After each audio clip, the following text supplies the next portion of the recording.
사연방입니다. 오늘의 사연 들려드릴게요.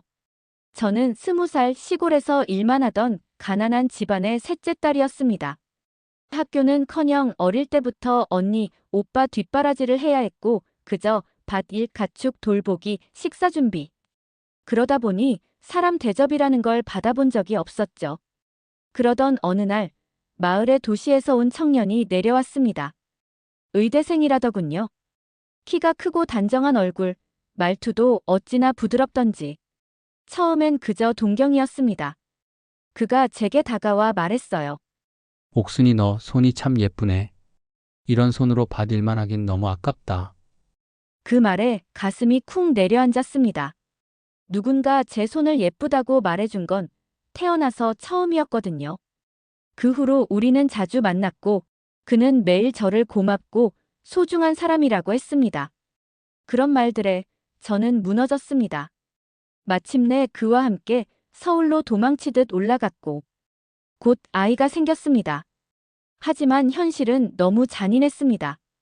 서울집에 들어가자마자 시어머니는 저를 위아래로 훑더니 말했어요. 이게 며느리라고. 우리 아들이 불쌍해서 원. 그날부터 저는 며느리가 아닌 하녀가 되었습니다. 남편은 결혼하자마자 돌변했습니다. 너 같은 애를 데려왔으니 우리 집 체면이 어딨겠냐? 그리고 제가 임신 소식을 전했을 때 계획한 거지? 내 인생 잡으려고?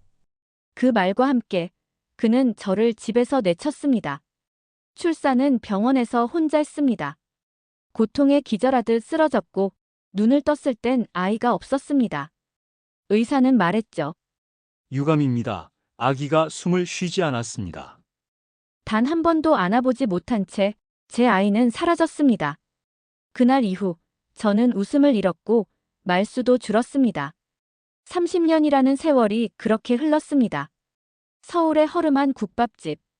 매일 새벽같이 일어나 설거지를 하고 찬물에 손이 갈라져도 꾹 참고 살았습니다. 그러다 비 오는 날 구멍가게 앞에서 울고 있는 고등학생을 보게 됐습니다. 젖은 교복, 떨리는 어깨. 저도 모르게 제 우산을 들이댔죠. 젖은 채로 있으면 감기 걸려. 그 아이는 말했습니다. 엄마는 저를 버렸고 아빠는 매일 저를 때려요. 전 집에 가기 싫어요.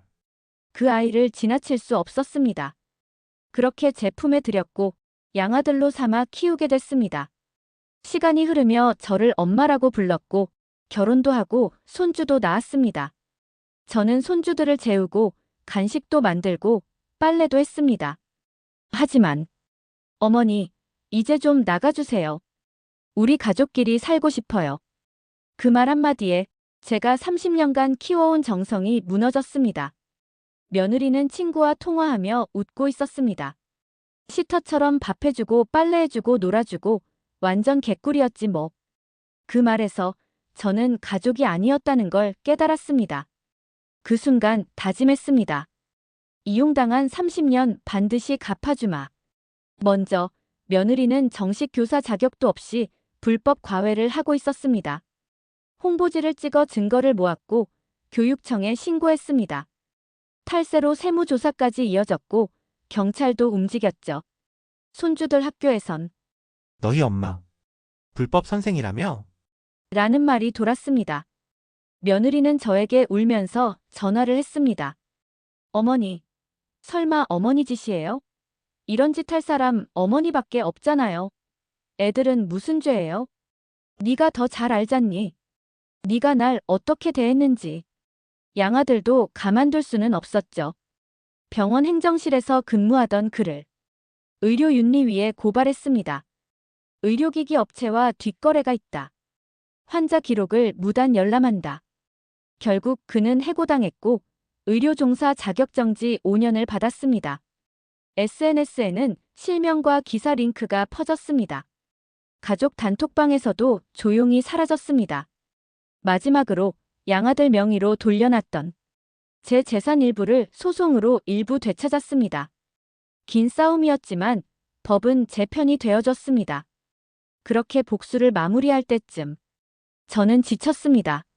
쉼터, 단기 월세방, 찜질방을 전전하고 있는 저에게 어느 날 누군가 다가왔습니다. 혹시 김옥순 씨 맞으시죠? 저는 당신 아들입니다.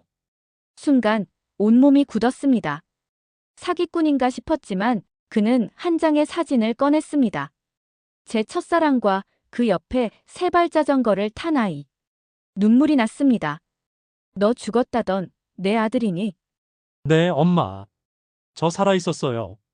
그는 한 병원장의 손에서 자랐고 늘 버려진 아이라는 낙인 속에 살았다고 했습니다. 하지만 성인이 된 뒤 출생기록과 병원 자료를 뒤져 결국 저를 찾아낸 거죠. 어머니, 이제 그만 고생하세요. 앞으론 제가 어머니 인생을 지킬게요. 그 말 한마디에 30년 동안 말라붙었던 눈물이 터졌습니다. 전 이제야 웃습니다. 진짜 가족과 함께. 진짜 제 인생을 되찾았기 때문이죠. 며느리는 불법 과외 사건 이후 SNS 계정도 삭제하고 학부모 모임에서도 손절당했습니다. 하지만 더 큰 문제는 탈세 기록이 남았다는 것. 신용카드 정지, 통장 압류 대출 거절. 아이가 아팠을 때 병원비를 못 내서 보증인 세워야 진료 가능하다는 말을 들으며 로비에서 오열했다고 합니다. 그리고 옆에 있던 양아들은 그 시점부터 그녀를 피했답니다. 해고당하고 의료 자격정지 5년. 5년 뒤면 돌아올 수 있지 않을까? 그 생각은 착각이었습니다. 그가 일하던 병원 커뮤니티에선 이미 리베이트 사건, 부당 청구, 땡땡 병원 출신 의료기 부당이득 사건으로 사례처럼 회자되고 있었던 것입니다. 다른 병원 면접조차 볼 수 없었고 자존감은 바닥을 쳤겠죠. 그가 할 수 있는 건 건설업 일용직, 대리운전, 배달 아르바이트 뿐이었습니다. 처음엔 체면 때문에 남몰래 했지만 이젠 단골들이 그를 알아보고 수군대는 지경까지 왔습니다. 저 사람 예전에 병원 일하지 않았어? 이제 병원 일 안 하나 봐. 아, 그 소문 들었어. 그게 저 사람이래. 자존심이 상한 그는 집에 틀어박혀 술로 매일매일을 보냈고 며느리와 말다툼을 시작으로 결국 이혼했다는 소식을 전해 들었습니다. 며느리는 아이 셋을 혼자 키우며 청소용역, 편의점 알바를 전전했지만 불법 과외 경력이 검색되며 거절당하는 경우도 많았습니다. 어느 날 며느리에게 문자 한 통이 왔습니다. 어머니, 다시 연락드려도 될까요? 저는 단 한 줄만 보냈습니다. 넌 내 며느리였던 적도 가족이었던 적도 없어. 역시 피가 섞여야만 가족인 걸까요? 30년의 세월이 너무 야속합니다. 지금까지 사연방이었습니다.